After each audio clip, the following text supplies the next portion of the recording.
Okay, y'all ready? We're ready. Okay, let's do this. Hello, everyone. Welcome to our show. Yeah. It's called the Christopher Tolkien Memorial Show, which Is all about Christopher Tolkien. Huh, there we go. and so remember, folks, we celebrate and embrace everything about Tolkien. Yeah, but Okay, so why are we doing the tribute today? Because it is the 1 year anniversary of the death of one Christopher Tolkien, the guy who gave us the Silmarillion and every one of his father's writings, along with the main three tales: the Children of Hurin, Beren Luthien, and the Fall of Gondolin.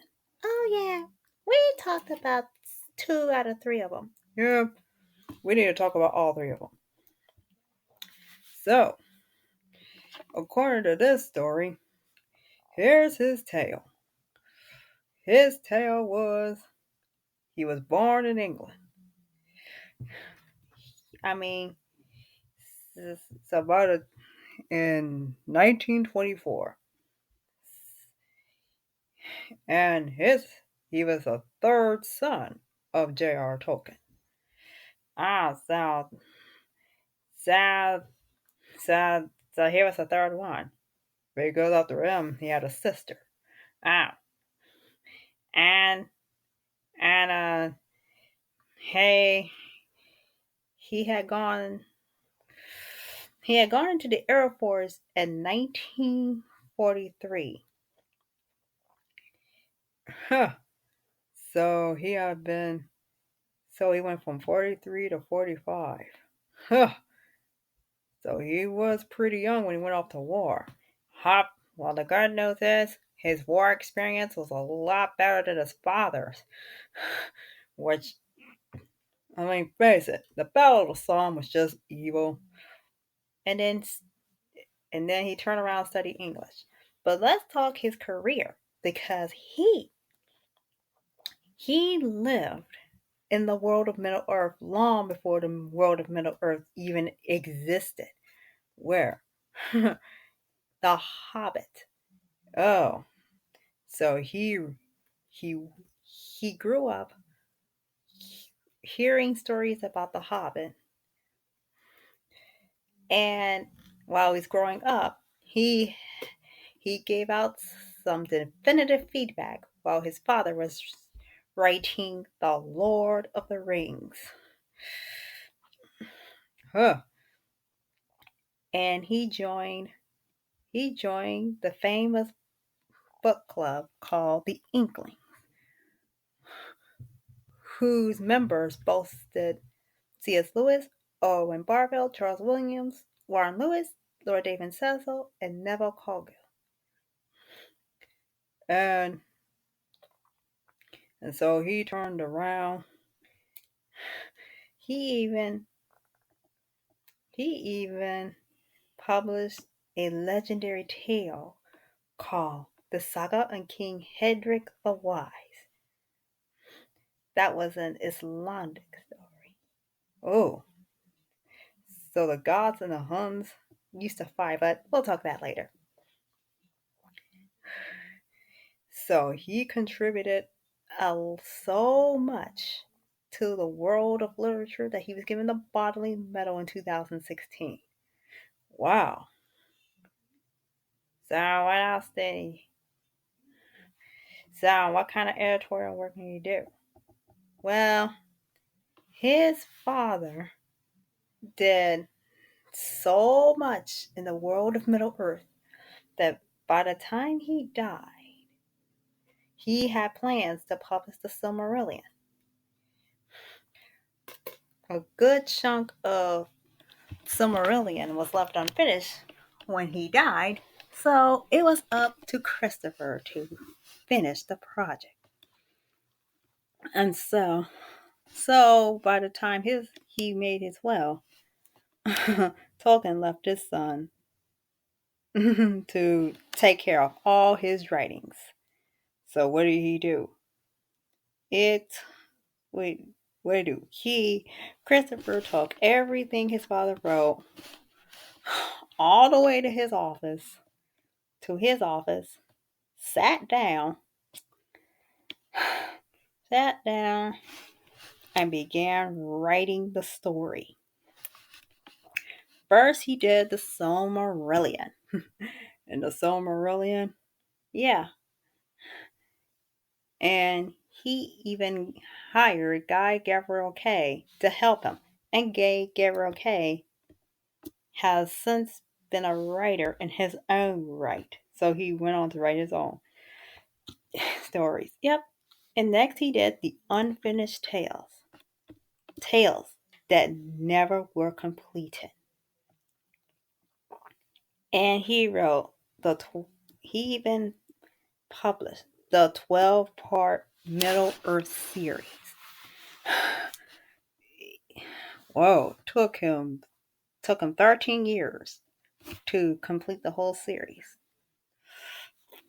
And in 2007, he did the Children of Hurin. And so that was kind of a sad story. But a happier story was Beren Luthien, which we did talk about once upon a time. Of course we did. And then next we spoke about the Fall of Gondolin. And he did more. And he contributed more of his father's stuff that didn't have anything to do with Middle Earth, such as the Legend of Sigurd and Gudrun, the Fall of Arthur, the Volsung cycle, which was it was that. It's that was the tale. Oh yeah, it was based. So the Legend of Sigurd and Gudrun was based on the Volsung saga and Beowulf. So he even served as chairman of the Tolkien estate until he retired a couple of years ago. So, what was his reaction to the film version? Like, all these, like, look, there were 6 versions of Lord of the Rings and the Hobbit, all done by Peter Jackson. What did he have to say to that? Oh, he was extremely doubtful. He was like, Are you sure all this is necessary? He's like, ew. He's like, are you sure this is necessary? He's like, you're asking? I was like, nah, it's just my opinion, but I'm just wondering if that's necessary. But then then a couple years later, he's like, they got the book made an action film for 15 to 25-year-olds. Really? That action film for 15 to 25-year-olds is the reason why we're even doing this podcast. That's the same energy as Evangeline Lilly going to watch Lord of the Rings. She's like, I'm not watching that nonsense. I ain't paying $15 to see that. And then Tolkien looked at her and then she's like, hey, which one of my characters do you play? Ouch! Oh ho ho ho ho ho! Ouch is right. It would have been better had Christopher Tolkien said, oh, really? Well, I'm pretty sure my father has something to say about that. Oh, he did. Next,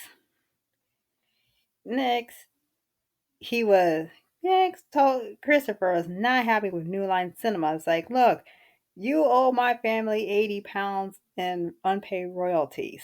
Whoops. But then the next year, they settled. And then he withdrew his legal objection to the Hobbit films.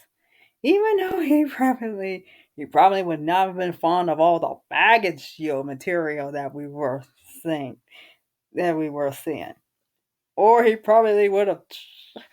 I bet he probably would have trolled us all with all that. Yeah. And I'm pretty sure he would have had something to say about Azog. I'm pretty sure. Hey, what's up? Go away, Azog. Oh, come on now. Why can't I hang out with you guys? Because we know what you did in the Hobbit movies, Azog. Yeah. Hey. Rude. Oh, no, no, no, no, no, no, no, no, no. You're the one who's rude, Azog. Wait, I don't like dwarves. I'm gonna hurt them. Yeah. Rude. Hey. You guys are being rude. Huh. Well, huh. I'm not rude. You're rude. I mean, you've always been rude. But that was mean. All this time you talk about. Look, all this time you talk about how great the Hobbit is, and yet you leave me in the dust.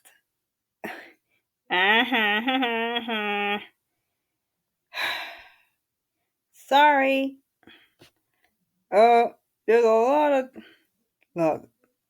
Look, dude, buddy. Okay? We're trying to do the tribute show, and you're kind of cramping our style. Yeah, Azog. Besides, you killed like a third of the line of Durin. Okay, you're pretty sus. Sus! Sus! I've already had to hear that from Bog! And I don't need that from you. Come on, Dad. They said you were sus. Yes, Azog, you're so sus. You're not even allowed to be among us. Wait, what are you doing?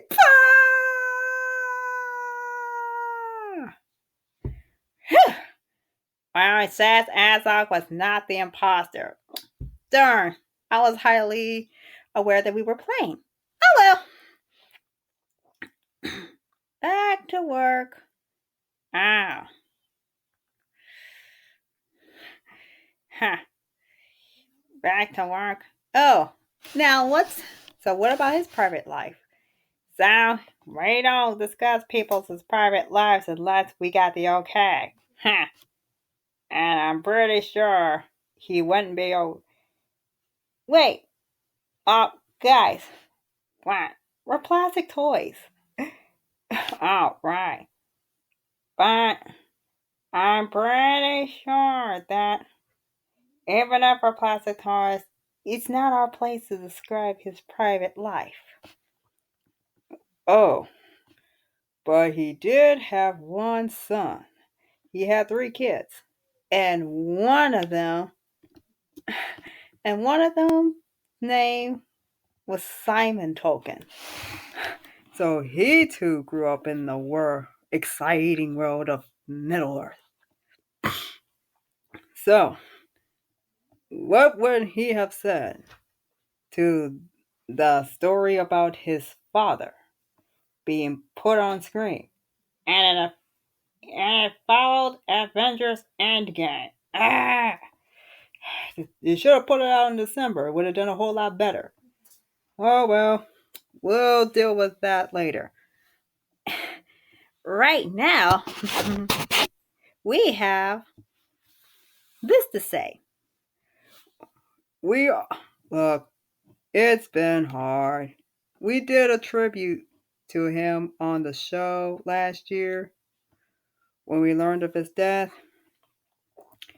And look at, and it's heartbreaking. Yeah, it was kind of heartbreaking. But the good news is, though, he gave us so many stories about the exciting world of Middle Earth. It would probably be more than enough for us to talk about forever, and more than enough material for for the Amazon show. But it has to be in second age. And we had to talk about the Akala bath. Right. So he never said no to the Hobbit. Yeah, look at that. Of course, he stopped saying no to the Hobbit. He probably would have. He probably would have shook his head like, "Oh God, what did you guys create?" It's like, what's this bag and shield business? Why is there some kills? And whose bright idea was it to bring Azog back? Yeah, but we can debate that till the cows come home, but it's his day. So we all must say goodbye to Christopher Tolkien. And to thank him and to thank him for everything he has done to keep his father's legacy alive. So that we all of us, all of us here have something to talk about. Okay? Now, I own this show, and the show is over, so meow. Goodbye. Goodbye. Goodbye.